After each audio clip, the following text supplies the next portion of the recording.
আসসালামু আলাইকুম everyone, welcome to our new blog. তো আজকে সারাদিন কী খেলাম তাই তোমাদের সাথে শেয়ার করব। ফার্স্টে আমি দেখতেই পাচ্ছ এই আলু দিয়ে কলমি শাকের ভাজি করে নিয়েছি আমি ফার্স্টে। তারপর আমি এখানে একটু মাংস রান্না করেছি।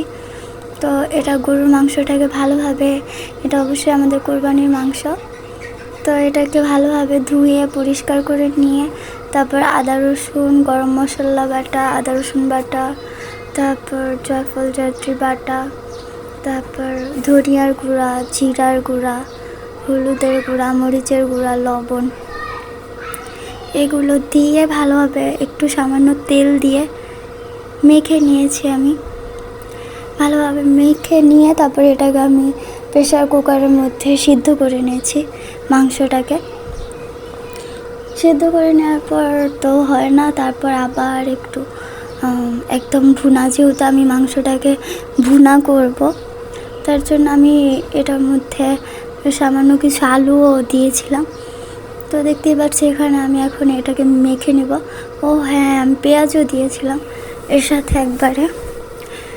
প্রেশার কুকারের মধ্যে দিতে হলে অবশ্যই একটু তেল দিয়ে নেবা, তা না হলে মাংসটা কেমন যেন হয়ে যায়। আর যেহেতু আমাদের এবার কোরবানির গরুতে মাংসের মধ্যে কোনো প্রকার চর্বি ছিল না, তার জন্য আমাদের তেলটা একটু বেশিই দিয়ে দিতে হবে। তো এখানে মাংসগুলোকে ভালোভাবে মেখে প্রায় 30 মিনিটের জন্য রেখে দেব। রেখে দেওয়ার পর তারপর আমি ওইটাকে প্রেশার কুকারের মধ্যে সেট করব। দেখতেই পাচ্ছ এখানে মাখামাখি শেষ গরুর মাংসের। তো এখানে আমি যে মশলাটা থাকবে এরপর এটাকে মেখে এখন এটাকে রেখে দেওয়ার পর যে মশলাটা বাকি থাকবে ওই মশলাটাকে দিয়ে আমি এটা এভাবেই রেখে দিব। ব্যাস, ওই মশলাটার সাথে আবার আলুটাকেও একটু মেখে নেব। মাখার পর এখন দেখো এই যে আমি তারপর প্রায় 30 মিনিট পর রাখার পর এসে পড়েছি। তারপরে এখানে আমি এটাকে প্রেশার কুকারের মধ্যে একদম সেট আপ করবো ভালো করে মাংসটাকে। আর অবশ্যই এখানে আদা রসুনটা, তারপর গরম মশলা বাটাটা একটু কম কম দিবে, কারণ প্রেশার কুকার সিদ্ধ করলে যে আদা রসুনের যে একটা স্মেল থাকে এটা রয়েই যায় যদি মাংস ভুনা না করো। ব্যাস, এখন তো সারা বাংলাদেশের মধ্যে আর কি চলবে। দেখতে পাচ্ছি এখানে আমি কি করেছিলাম জানো, এখানে আলু কুচি করে ফেলেছিলাম নুডলস রান্না করার জন্য। আমি ওই কুচি আলুটাকেও দিয়ে দিয়েছি। আর এই রান্নাটা অবশ্যই রাতের বেলাতে করছি, কারণ আমার দিনে তেমন মনেই ছিল না রান্নাবাড়া করার জন্য। রাতে আমি রান্নাবাড়া করেছি। দুপুরে আমি বাইরে খেয়েছিলাম। ব্যাস, এই তো। তারপরে এটাকে দেয়া আলু কুচিটা দেওয়াতে কি হয়েছে জানো, অনেক ভালো একটা গ্রেভি পেয়েছি আমি, যেটা রুটি দিয়ে খাওয়ার জন্য একদম পারফেক্ট। এই আলু কুচিটা একদম নরম হয়ে গ্রেভি হয়ে গিয়েছিল। তো দেখতে পাচ্ছ শেষ প্রায়। আর অবশ্যই আমার চ্যানেলটাকে সাবস্ক্রাইব করবে, লাইক করবে, শেয়ার করবে অ্যান্ড কমেন্ট করবে। আর পুরো ভিডিওটা অবশ্যই দেখবে, তোমরা মজার কিছু টিপস পাবে। আর যখনই তোমরা মাংস রান্না করো না কেন, যারা ভর্তা লাভার অবশ্যই এক রকমের ভর্তা করবে, কারণ মাংসর সাথে ভাত দিয়ে ভর্তা দিয়ে খেতে ভীষণ মজা লাগে। যারা ভর্তা লাভার তারা অবশ্যই জানো, আমি অনেকটা ভর্তা লাভার। তো আমি ভর্তা খেয়ে থাকি সব মাংসে, বিরিয়ানির সাথে, সাদা পোলাওয়ের সাথে আমার মাংস অনেক ভালো লাগে।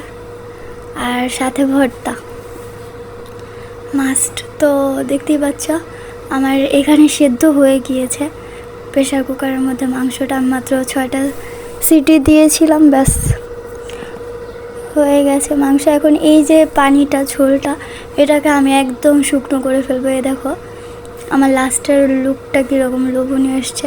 আর ওই যে গ্রেভিটা দেখেছো। তারপরে এগুলো খাওয়ার পর আমি কাঁঠাল ভাঙা স্টার্ট করেছি। দেখো আম্মা কাঁঠাল ভেঙে দিচ্ছিলো, আমি ভিডিও করতেছিলাম। তো কালকে কাঁঠাল খেয়েছি, মানে গরমের মধ্যে গরুর মাংস, তার মধ্যে আবার কাঁঠাল। আর সবার এই গরমে কীরকম লাগছে অবশ্যই জানাবে। আর এই কাঁঠালটা এত মিষ্টি ছিল, কিন্তু আমার এরকম কাঁঠাল একটু ভালো লাগে না, কারণ আমার কচকচে কাঁঠালটা ভালো লাগে, আর এটা অনেকটা নরম কাঁঠাল। আর আমার কাঁঠালের চাইতে বেশি ভালো লাগে কাঁঠালের মধ্যে যে এরকম একটা থাকে, কাঁঠালের মধ্যেই একটু মোটা সোটা, ওইটা ভালো লাগে খেতে। ওইটাকে কী বললাম জানি না।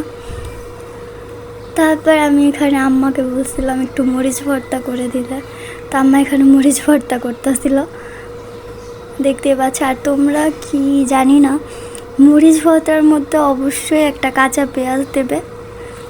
মরিচ ভর্তা, শুকনো মরিচ, রসুন, লবণ এগুলোর সাথে অবশ্যই একটা কাঁচা পেঁয়াজ দিয়ে বেটে নিবে, দেখবে ঝালটাও একটু কমে যাবে, সাথে তোমার যে মরিচ ভর্তার স্বাদটা ওইটা দ্বিগুণ হয়ে যাবে।